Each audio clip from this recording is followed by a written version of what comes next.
What's up, guys? Thanks for watching. Would appreciate a like, subscribe, comment down below. Would love to see you engage, and thanks for watching. In one of the most stunning political developments in recent American history, and probably all of American history, all signs are pointing to that 1 week from tomorrow, Zohran Mamdani will be elected, and definitively, I might add, as the next mayor of New York City. All signs point to this reality. There's no stopping this train now. It's too late. When Mamdani takes office in succession to Eric Adams, he will not only become the most powerful local politician in America, but one of the most important political figures in the world, holding the same office that Teddy Roosevelt, Rudy Giuliani, and Michael Bloomberg once held. A couple of months ago, Zohran Mamdani was a meme. A previously no-name city councilman getting elected to the mayor's office? No way. He's only 31 years old. It's impossible for someone that age to be able to bear the weight and burden of this responsibility. An immigrant Muslim communist running the financial capital of not only the United States, but the world, not 25 years after 9/11, the most radical expression of Islamic terror ever rocked the same city? When pigs fly. Maybe. But not anymore. Now, Mamdani has proven every single person who doubted his candidacy wrong. He can beat out establishment hacks like Andrew Cuomo, and convincingly so. He has been able to bear the weight of one of the most aggressive campaigns against his candidacy I've ever seen, rivaled only by people like Donald Trump and Robert F. Kennedy Jr. Once seen as a weakness, Mamdani has turned every single slander and smear against him into an effectively weaponized strength. However, to give Mamdani's critics some grace before we turn to why all of them were wrong, many of their criticisms about him are completely and totally legitimate. Zohran Mamdani is a very scary person, even if he doesn't seem so on the outside. People should be terrified of him, as they were of all other truly anti-establishment politicians. And as they were in some of their critiques of these folks, Mamdani is far from, and I would argue far more, able to levy criticism against. For starters, let's go with the most basic reason as to why one our Fox News boomer class loves to repeat. Communism doesn't work. And to their point, it doesn't. It never has, whether it was Soviet Russia, or right now in China, or whichever country of choice you'd like to pick throughout history. Communism, the transfer of wealth from the private sector to the public sector, impoverishes the citizens, particularly the middle class, which, in opposition to all the proponents of communism and socialism, are the people who get hurt by higher taxes, not the rich, which is why, by the way, quote-unquote, tax the rich is so stupid, because it does the exact opposite of that. This creates, by definition, an economic bifurcation of a class of super rich, which the wealth gets transferred to, and a much larger and far angrier class of destitute poor people. Given this, it should be stated plainly that Zohran Mamdani's policy, should be able to pass them through, will absolutely cripple New York City and the very people he's advocating for, the middle and working classes and the poor, mostly multi-ethnic in nature. It is that they who will bear the brunt of the economic catastrophe that is coming down the pike, as well as everything else that will inevitably come from economic collapse. Higher crime rates, for example, domestic violence, filthier streets, increased tribalism, and all other forms of suffering. The second reason as to why Zohran Mamdani should have never reached close to the New York City mayor's office is his now increasing attachment and exposure to radical Islamist ideology.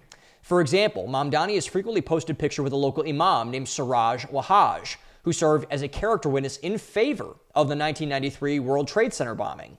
If you look up some of his sound bites, you'll see him advocating for jihad, anti-white racism, and anti-Americanism. He doesn't hide it. It's what he believes. Ask yourself a question. Remember when Donald Trump almost got thrown in federal prison for paying a porn star for sex before he ran for president? When Tulsi Gabbard was thrown on a terror watch list for saying we shouldn't escalate a potential nuclear conflict with Russia or Iran? When Pete Hegseth cheated with a cocktail waitress before he became a born-again Christian and people like Tim Kaine used it as a bludgeon to slander his children? I sure do. Mamdani, if he were operating in a different environment, should get similar treatment. But he hasn't, and he's capitalized on it more effectively than anyone I've ever seen. To round things out, how about the pure absurdity of Mamdani in general? Remember the bench press incident where he couldn't get 2 plates off his chest? Or when he tried to cry about quote-unquote Islamophobia in front of a mosque but couldn't muster a tear? Or when he goes on X to post about quote-unquote queer liberation to make a point about defunding the police? No one has said the obvious thing, namely that he's ridiculous, he's unserious, he's a clown, a buffoon, a LARPing nonsensical fool who needs to go back to liberal arts school. But yet none of these things, not a one, have mattered at all. Zohran Mamdani, for all of his faults, and there are many of them, has successfully bobbed and weaved every single punch thrown at him. It's astounding. So in this show, we're going to be asking the questions not a single one of his critics have so far asked. Why is Mamdani, a committed communist, going to be soon running the most capitalistic city in the world? Why haven't we seen even a fraction of the blowback on his association with Islamic extremism, which is about as open and obvious as you can get? Why has no one called him out for being an absolute dork, particularly when young men are more politically active and conservative, by the way, than ever before? Well, the reason's simple when you think about it. Mamdani's critics, mostly Bush and Reagan-era Fox News watching Republican boomers, made no attempt to understand Mamdani's appeal, particularly among his base.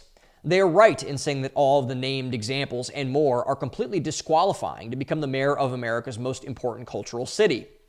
But they are dead wrong in the opposite direction, that Zohran Mamdani, for all of their legitimate criticisms, is running on a platform that outweighs all of his faults, so much so that he's up in some polls by nearly 15 points. In fact, I'm going to take it a step further. I would argue that Zohran Mamdani as a whole is the most impressive political figure of my lifetime, more so than Donald Trump, more so than Barack Obama, more so than anyone I'd ever seen. Mamdani has outwitted the political devil at every turn. Everything he said would have been a death sentence for almost every other politician on the planet, and yet he's still standing, and soon to be sitting, in the New York City mayor's office. And I know this is a bold claim to make because Barack Obama and Donald Trump are both impressive in their own individual ways.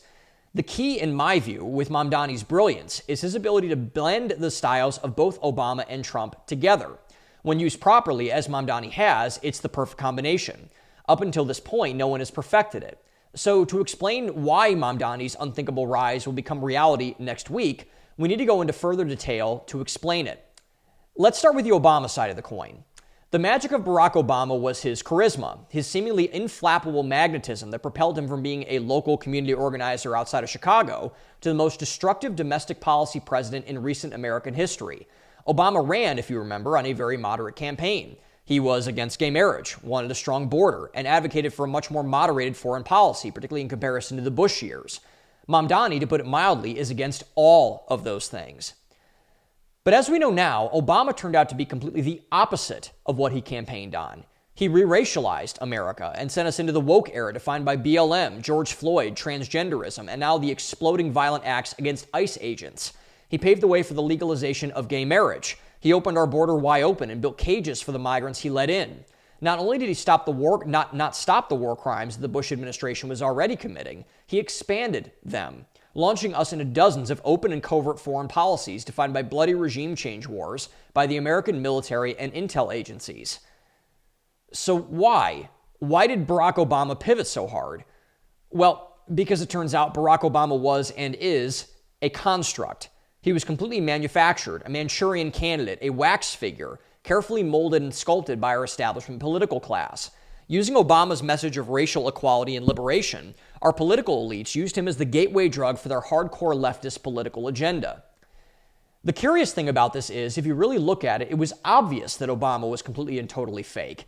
From the way he spoke to how he shifted on all of his policy positions, anyone with a pair of working eyes and ears could see Obama's fraudulence. And America has since caught on to this, even on the political left. For example, the Harvard Crimson recently wrote a piece about how Obama is a war criminal, which he obviously is. His marriage with Michael Michelle Obama is totally hollow and breaking apart before our very eyes on every podcast you can imagine. The now iconic video of him yucking it up with Donald Trump at Jimmy Carter's funeral was just the icing on the cake, as it turns out. Zohran Mamdani is the opposite of this. Mamdani, for all of his antics, is bizarrely authentic. He genuinely believes what he says. He wants to tax white people more than other minorities because he believes white people are the problem. He wants to freeze rent in the city, which would drop a nuke on New York's real estate market because he wants to seize control for himself. He wants to elevate Islamic values to the highest levels of political office because he wants those values mainstreamed. He says what he means, and he means what he says. And you can tell this because of how he talks. In a recent appearance on Andrew Schultz's Flagrant, for example, he came off as something that his critics hate to admit, almost painfully relatable. He made a hilarious joke about how he wanted to increase his bench max by £1 a year that he's in office. I laughed out loud when he smacked Andrew Cuomo for not giving a truthful answer about whether he preferred the Knicks or the Mets.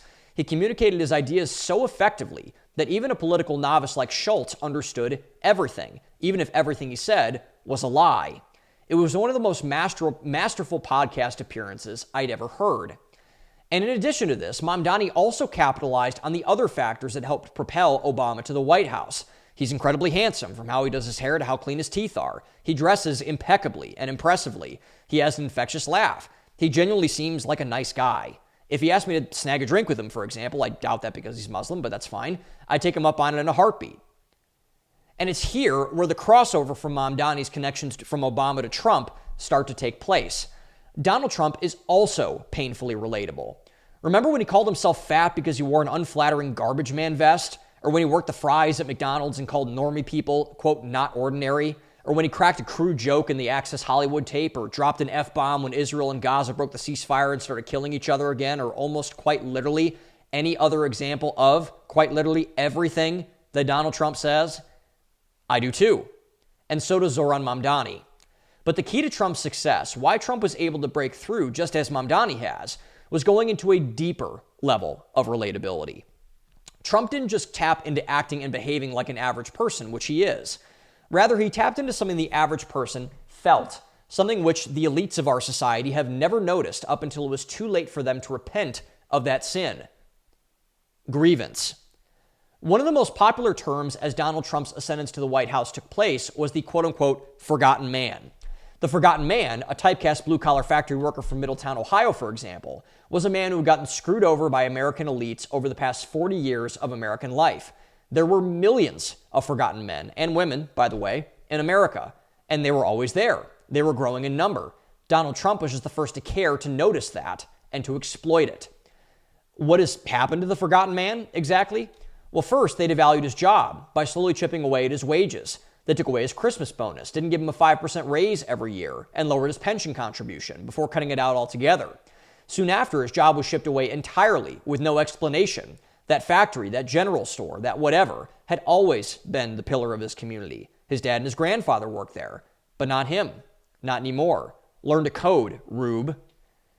Second, with no economic opportunity, with no ability to provide, instability soon begins to set in. Stress opens up like an infected cut between the husband and wife, adding on to further marital strife. They have to cut down on the Christmas present budget this year. They can only go out to eat once a month now, and typically only for fast food. He doesn't think the kids notice, but they always notice. He knows his wife notices, and she begins to resent him for it. Soon, the marriage falls apart, leaving a broken home and a broken, forgotten man. Third, with no economic opportunity or familial or social purpose, the forgotten man himself begins to fall apart. He starts to go to the bar once more a week than he used to, then 3 times more, then 4 times more. He meets a new friend that sells him oxys behind the bar without needing a prescription. All of that factory work has started to seep into his bones. Now he's on alcohol and pills, which leads to further escalating economic instability and familial strife. Just before it gets too intolerable to bear, he shoves a gun in his mouth. Better if he goes out by his own hand. Not many people like to tell the story of the forgotten man. It's too horrifying, too visceral, too real. But it has happened. Donald Trump, who spent his lifetime overseeing construction sites and around middle-class people, has been noticing this for years. His sin and his legacy was in noticing that and having the courage to speak about it, along with the other side or the other sins of our elites, such as the Iraq War and the 2008 financial crisis, which served as precursors to the horror of the modern American middle class and poor. Donald Trump was fueled to the presidency because he noticed that people were angry, that they had an axe to grind, that they were frustrated with how things were going, that they wanted to break things. Donald Trump's modern cult following is based on the simple reality that he was, finally, the person that helped the forgotten man of America finally break them. Zohran Mamdani noticed a new forgotten man in America. What has happened to him? First, you tell him that he can be whatever he wants. Just quote-unquote trace your dreams and quote-unquote follow your passion and quote-unquote do what your heart desires. It's like a Disney movie, only with a gender studies degree from Oberlin and endless numbers of people who want to enable you in it. The new forgotten man, then too young enough to know better, has no idea what's coming. Second, to finance that delusion, you send him to an elite college, like Oberlin, by saddling him with hundreds of thousands in student loan debt. His parents, more than likely, were the first generation of forgotten men. Not like they could afford it anyways. They had no other choice.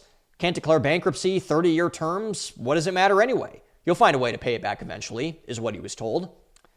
Third, rather than build an economy for the American worker to thrive, as it had been since the country's founding, America's economic elites back-engineered the game. The economy was debt-infused and financialized, particularly in the aftermath of the 2008 financial crisis.